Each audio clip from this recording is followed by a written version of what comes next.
You're the one who should leave this house, Grandma. There's no need to show compassion to Charlie, who mocks me, her mother-in-law, by calling me Grandma. Now that I know her true colors, I won't hold back. No, you're the one who should leave.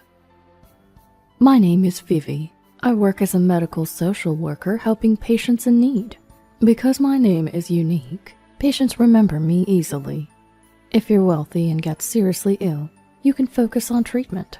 But if you're poor and have a long-term illness, you suffer twice as much. My job is to support patients, ease their worries, and give them hope by telling them there are various ways to get through this. I was thinking of retiring soon as I've reached 60, but then my husband fell ill and passed away. After the funeral, the emptiness of living alone in a big house started to sink in. I decided to renovate the house. Once it was done, I invited my eldest son and his wife to discuss something. Living alone in such a big house feels lonely and wasteful. Would you like to move in with me? My indecisive son, Brian, looks at his wife Charlie's face before giving his opinion. Brian is 32 and Charlie is 24. Though not a huge age gap, Charlie clearly wears the pants in the relationship. I don't mind. A woman being in charge is better than a man acting all high and mighty. If you're okay with it, we'd love to live with you. Charlie is always cheerful and competent, and I think she's a good daughter-in-law. I'll do the cleaning. Really? That would be a big help. Charlie gives Brian a smile that's more like a glare. And he mumbles, "Oh, sure." I chuckle and say, "Don't worry about finances. I'm still working and have savings. I'm not asking you to take care of me." Brian looks relieved. I chuckle again, realizing that was his concern. Charlie works part-time at a grocery store, but also takes care of the house. She handles all the chores so I can focus on my job. I talk more with Charlie than with my reserved son Brian, and we've had a good mother-in-law and daughter-in-law relationship. What does a medical social worker do? It's important work. For example, a male patient had a serious illness requiring long-term treatment.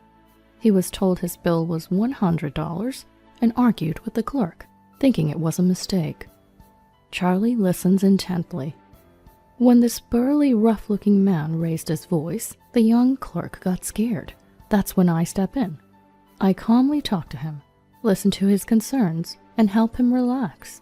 He works for a shipping company, doing heavy labor, like unloading trucks.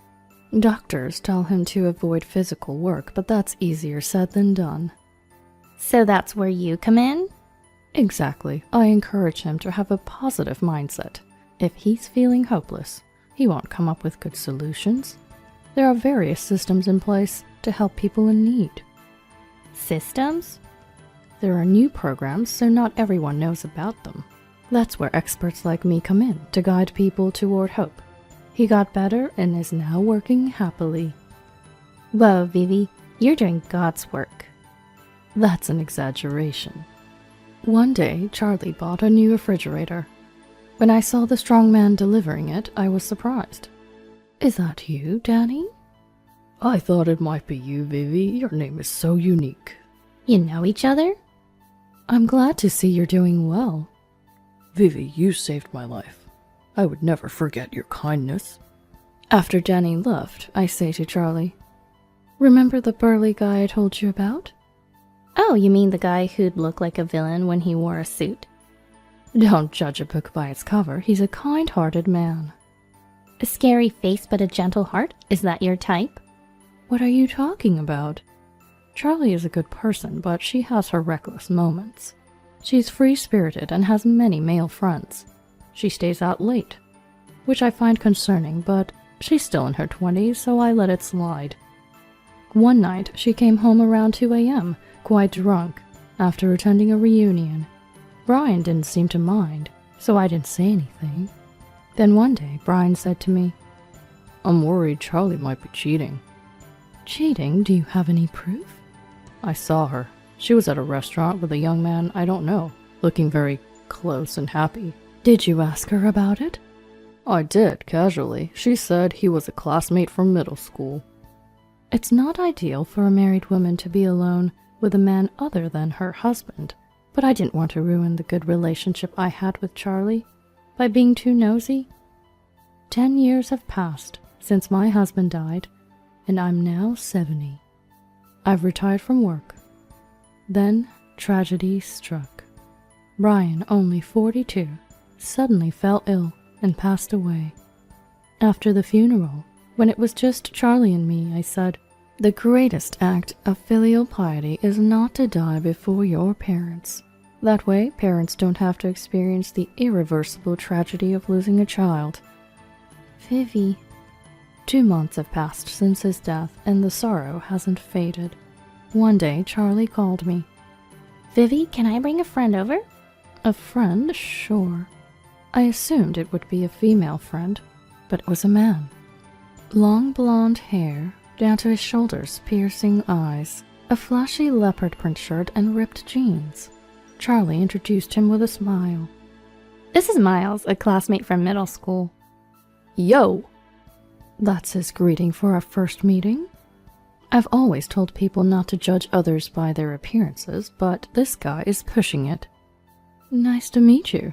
Yeah, I enjoy meeting Charlie in bed every night too. Idiot. I've never been fond of people with no class. I hope to God he's just a friend and not her lover. After that, Charlie kept bringing Miles to the house. The first time was the only time she asked for permission. It's only been just 2 months since Brian passed away, so I can't believe this. I can't help but remember what Brian said about Charlie possibly cheating. Miles is 34, old enough to know better, but he stomps around and acts like he owns the place. I love this house, it's big and beautiful, I want to live here. What a terrifying thing to say.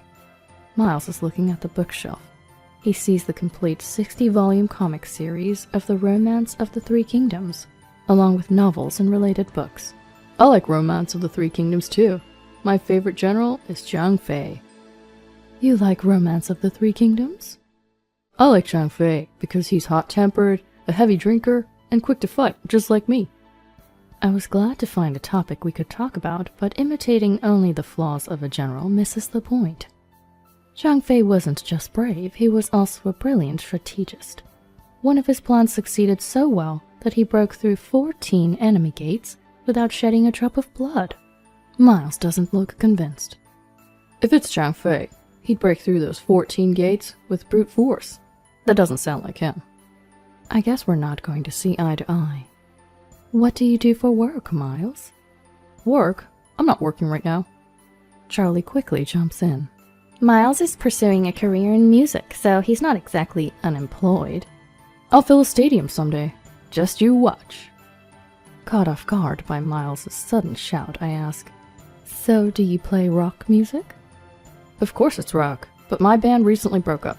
I'm 34 now, and my parents are telling me to get a stable job. But I'm not listening to such faint-hearted people. But your dad supports your dream. My dad gave me his debit card. I was shocked to see it already had $30,000 in the account. I wondered if his parents are wealthy. With $30,000, you could live quite comfortably. I'm not impressed with his personality or his first impression. If you don't manage that $30,000 carefully, it'll be gone before you know it. Even a part-time job that pays $100 a month would help, and you could supplement it with that $30,000. Wait a minute, old lady. I'm taken aback by being called an old lady. You're 70, so you're not an old lady. I guess you're a grandma. How I use my money is my business. Why are you acting so high and mighty? I'm trembling with anger. Why is he even here? What's even more shocking is that Charlie's laughing along with him. Miles is a rocker to his core, Vivi. You can't expect him to be sensible. Is that so? As I get up to leave the room, I hear Miles' voice from behind. Hey, are you forfeiting the match? Did this man change Charlie? No, that's not it. Charlie was probably always like this. I was fooled for so long. People are terrifying creatures. One night, I overhear them. I like this house. I wish the old lady would move out. I have a good idea. We'll make her want to leave. I wish I hadn't heard that. This is my house. I'm not going anywhere. One evening, Charlie comes back from the grocery store, and not just with Miles, but with a bunch of shady characters. They start a drinking party in the living room, making a lot of noise and laughing loudly. It's probably intentional. After the party, Charlie delivers the final blow. Vivi, we're going to karaoke now. Clean this up for us. Charlie points at the messy table and laughs. So it's come to this. As Charlie and her friends leave the house, the words I should have kept inside slip out of my mouth. I never thought you would be so deceitful, Charlie. You'll regret betraying me. I've reached my breaking point. The blatant harassment from Charlie and Miles continues. They're probably waiting for me to leave on my own, but that's not going to happen. Their plan is transparent and pathetic. An eye for an eye and a tooth for a tooth, that's my motto. Physical fights are for children. Using wisdom and non-violence is how adults fight. The Romance of the Three Kingdoms is a practical guide to strategy that still applies today.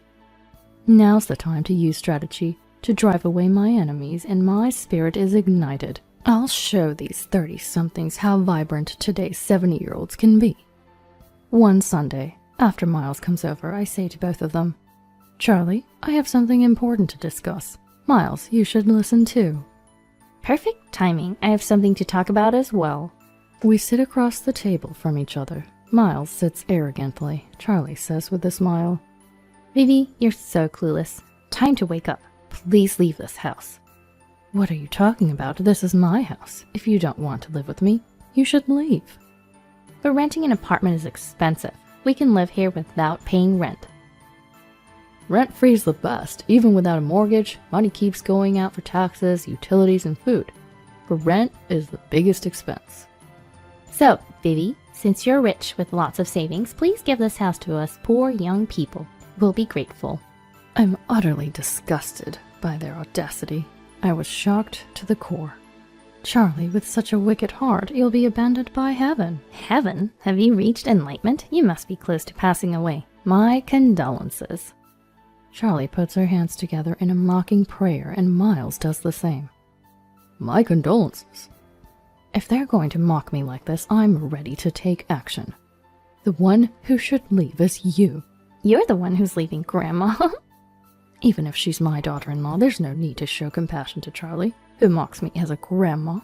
Now that I know her true colors, I won't hold back. No, you're the one who's leaving. Just then, the doorbell rings. Ah, they're here. I said and head to the entrance.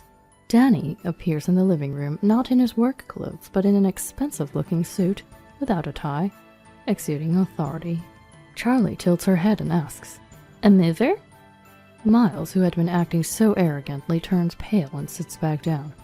Oh, why, Dad? Dad? Danny glares at Miles, his face full of anger. I heard everything from Vivi. How dare you mess with the person who saved my life? I'll never forgive you. It's not like that. If this table weren't in someone else's house, I'd have already flipped it. Miles, trembling with fear, asks in a low voice. What do you mean by flipped? Shut up. I'm sorry. This time, Danny glares at Charlie and speaks in a low voice. Do you think you can just mess around with people? I'm not messing around. Charlie also slumps down, looking small. I asked if you're messing around. I said I'm not. This woman is a lifesaver for me. If it weren't for her encouragement, I wouldn't be who I am today. If you mess with her, I'll never forgive you. Remember that. Yes, sir. Danny then glares at Miles. You can't act like this in someone else's house. Miles, let's go. Wait, please. Nope, I'm not waiting. Miles, who has lost all color, slowly stands up and suddenly dashes out. Stop right there. Danny also runs after him. I sternly say to Charlie, who's sitting down. Charlie, leave this house today. Today? Wait, please. I'm not waiting. Charlie kneels down and clasps her hands together. I was wrong. I'm sorry. Please forgive me. There's no way I can forgive you. You intentionally harassed me to kick me out of the house. Leave now. I'm sorry, Vivi. Please forgive me. I beg you. Charlie grabs my hands, but I push her away. There are things that can be forgiven with an apology, and things that can't. What you did can't be forgiven no matter how much you apologize. Leave now. Charlie's face turns red. She bites her lip and adopts a solemn attitude. Vivi, I'm just a grandma, right? I take it back. I'm sorry. Please forgive me. Words once spoken can't be taken back, and they probably reflect your true feelings. Charlie stands up, approaches me, and apologizes deeply again. I have no money, so if you tell me to leave right now, I'll be in trouble. Please give me one more chance. I'll do it right. You're probably laughing inside, aren't you? Absolutely not. That's mean. I'm not laughing. So please spare me this time. No, leave today. Perhaps sensing my resolve, Charlie quietly stands up and leaves the house with a look of despair. Some men might forgive a cute apology, but I'm not that soft. The next day, I get a call from Charlie. I thought about ignoring it, but I answer. Hello? Vivi. Can you stop calling me that? We're strangers now. I have no intention of calling you anything other than Vivi. Who was it that called me Grandma? Ignoring my sarcasm, Charlie quickly says, Please help me, Vivi. Miles's friends are blaming me, saying it's my fault and they're targeting me. It's your fault? Sounds about right. Vivi, I'm really in a desperate situation. Please help me. How is a 70-year-old grandma supposed to help you from scary people? Even as I keep being sarcastic, Charlie doesn't get angry but becomes more confused. They're dangerous people, you understand, right? I'm busy, so I'm hanging up. Wait, please wait, Vivi. Lend me some money. I promise I'll pay you back. I'm flabbergasted. I don't have a single penny to give you. I want to run away, but I don't have the money for transportation. It's a once-in-a-lifetime request, Vivi. I'm a 70-year-old grandma living on a pension. I don't have the luxury to give money to a stranger. But you said you have savings. Goodbye. Wait. I coldly hang up the phone. Being chased by dangerous people? This isn't a TV show or a movie. She's probably making up stories because she knows I won't lend her money. It's like a specialized scam. But something feels off. What if she's actually in danger? She's a young woman and I can't help but worry. If she gets caught, it's over for her. She must be terrified. Charlie did something unforgivable, but that doesn't mean I wish her ill. I can't be completely heartless. Then the phone rings again. This is my last request, Vivi. Please help me. Charlie? Yes. Your only option is to seek help from the police. The police? Don't call me again. You're the one who cut ties. You're right. I'm sorry. Her voice trembles as she hangs up. It all feels like an act. Building trust is hard and takes time. Like constructing a building, but it only takes a second to lose trust. That night, I get a call from the police and my heart races. Police? Is Charlie your daughter-in-law? Yes, what about it? She's seeking protection from us. She says you kicked her out. Is that true? I feel relieved. She seems to be safe. I've completely cut ties with her. Even if she has nowhere to live, there's nothing I can do. Can't you let her stay until she finds a new place?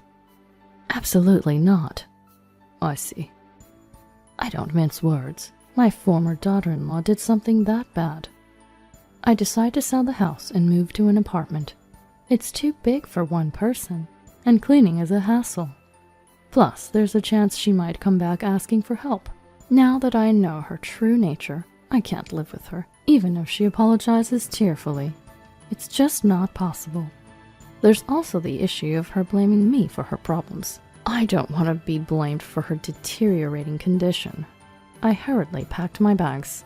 Danny came to help me move. I'm really sorry for the trouble my son caused you last time. It's not your fault, Danny. At 34, he's a grown man.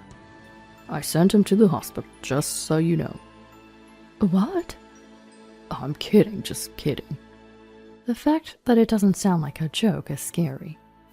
Once the move was complete and the heavy furniture was set up, all thanks to Danny, I felt relieved. Call me anytime you need some muscle. I'll be there in a flash. I may not be the sharpest tool in the shed, but I've got plenty of brawn. All my smarts went into my muscles. Ha ha ha. Thank you, Danny. I won't hesitate to call you when the time comes. Who would have thought Danny and Miles were father and son? It's a small world, but thanks to that, I was able to counterattack.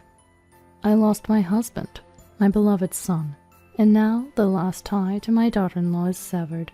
But I don't feel particularly lonely.